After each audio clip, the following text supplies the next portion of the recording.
Starless skies and lilac ribbons. 1. 3 days after my father's marriage to my stepmother, we were bombed by Russians. An auspicious beginning to their life together. We were in her hometown, a remote city in a remote country called Georgia, and I was 9 when the explosion sounded less than a kilometer away. In true, indolent, prepubescent style, I had neglected to get dressed that morning and was still wearing pajamas when the house shook. Ensconced in daydreams brought on by voracious reading, I dismissed it as a strong wind and a not very well-built house.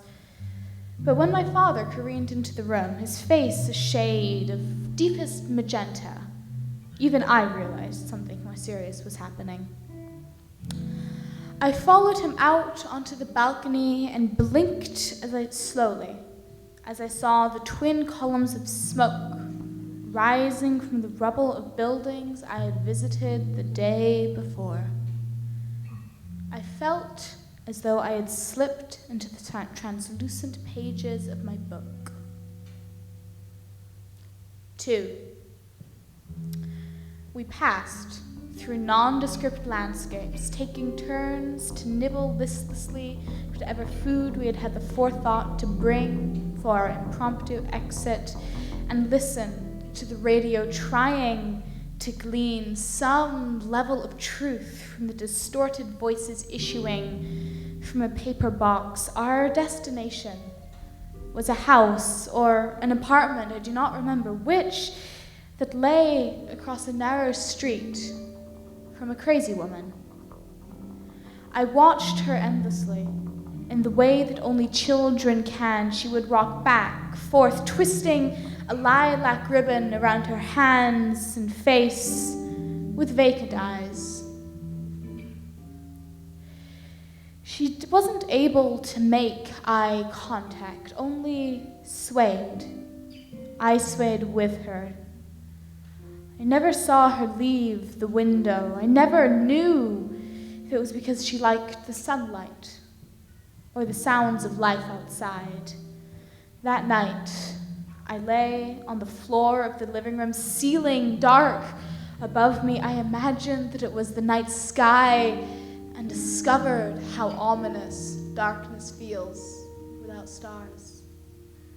I wondered if I would even wake up in the morning. 3.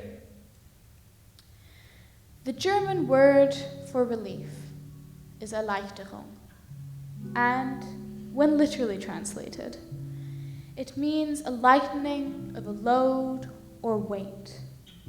This is what I felt when I saw my mother had flown all the way to Germany just to meet me there. This is what I felt when I came home and knew I was safe. This is what refugees with experiences far worse than mine do not feel when they are turned away for asylum. I had nightmares for a year, couldn't sleep in a bed by myself for months after experiencing war for 5 days.